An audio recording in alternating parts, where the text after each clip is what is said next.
A stunner buries the Cherries, but the defence is in tatters against the Hatters. After many a nervous day, it seems as if Papa could soon be home to stay. A great week in fantasy, and only a few get more points than me. The good, the bad, and the ugly at Liverpool FC for EPL and FPL Gameweek number 11, brought to you by the LFC file. Welcome.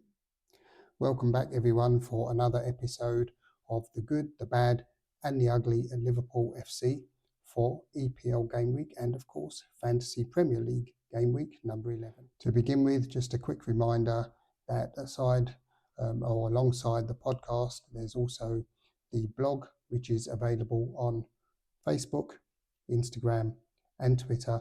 And of course, don't forget to smash that like and subscribe and notification bell so you stay in touch with the latest content from the channel. So without further ado, let's get into it with the good. The good this week is, without doubt, the 2-1 win against Bournemouth in the Carabao Cup. Liverpool took the lead through Cody Gakpo and were pegged back. A well-taken goal from Justin Kluivert. Yes, you heard the name correctly, Kluivert. He's the son of Dutch legend Patrick. So that was 1-1.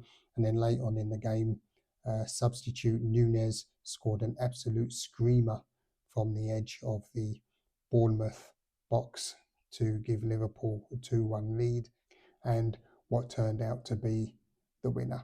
Goalkeeper, to use the old cliche, was nowhere. So a good performance from the Reds.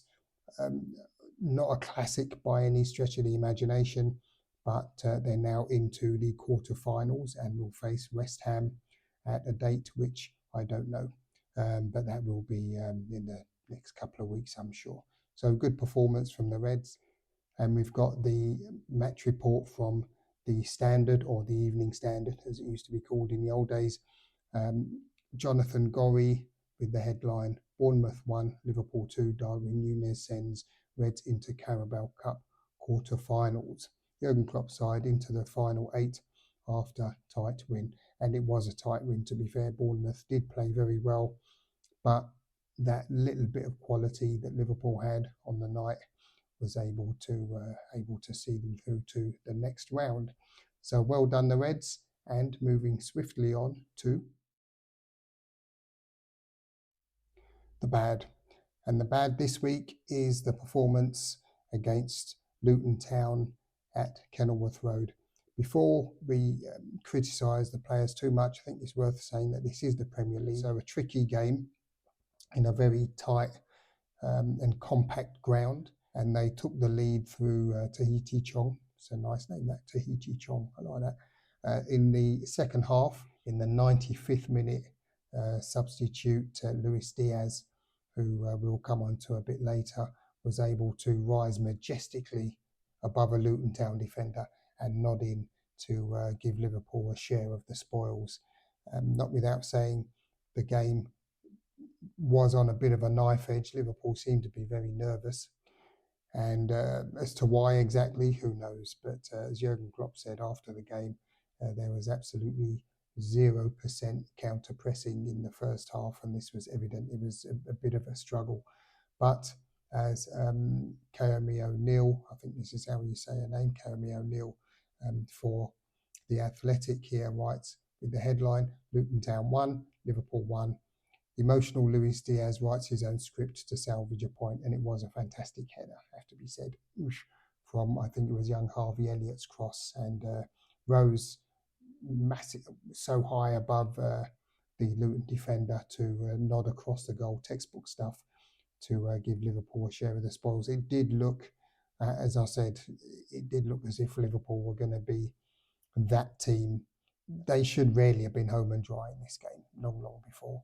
And Núñez missed, I wouldn't say the glaring sitter of the season. He's got a couple of contenders already, but he did scuff a cross from Mo Salah, which normally speaking you would expect that to break the back of the net. But speaking of that, he did have a shot a couple of minutes later, which was a first time effort, fantastic shot as well.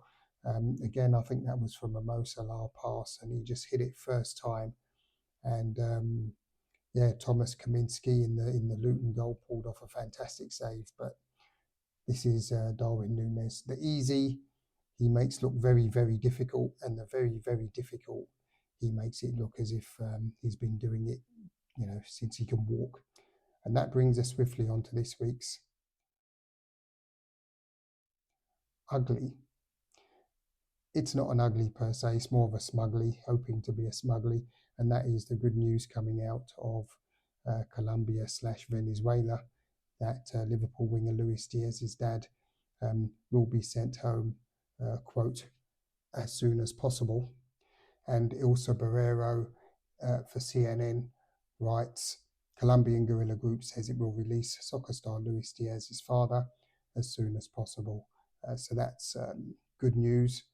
Of course, seeing is believing, and as soon as possible seems a little bit strange, but let's hope that is sooner rather than later, and Mr. Diaz Jr. can continue with the kind of performance that we saw him put in at the weekend and put this whole episode behind him. So fingers crossed that that all turns out well in the coming days. Let's have a quick look at the FC Bumpy Grafton situation for game week 11, and actually pretty good result this week, have to be said. 53 points, great score. The average 27. You can see the team here, and I've still got Sarr to play as Tottenham will face Chelsea this evening in the Monday night football game.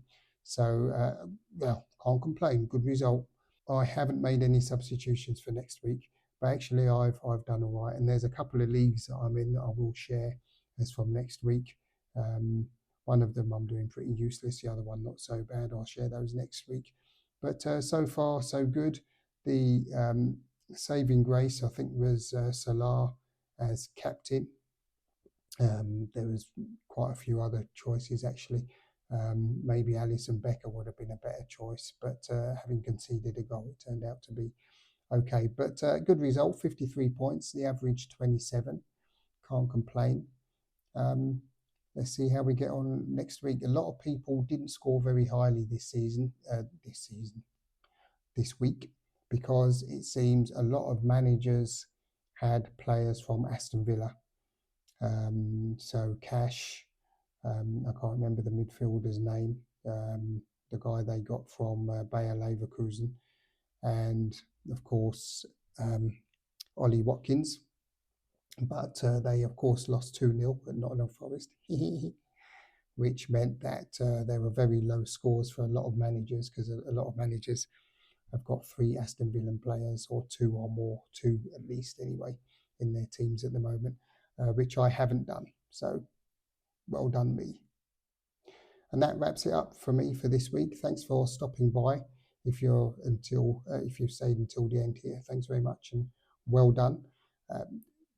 Remember, like, subscribe, press the notification bell, and of course follow the blog, which is on Facebook, Instagram, and X. There's a lot of news coming out during the week, which is just bits and pieces that come out during the week. Thanks very much, everyone. Take care of yourselves.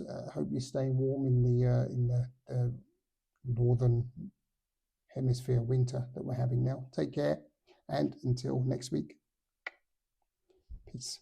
Your LFC file.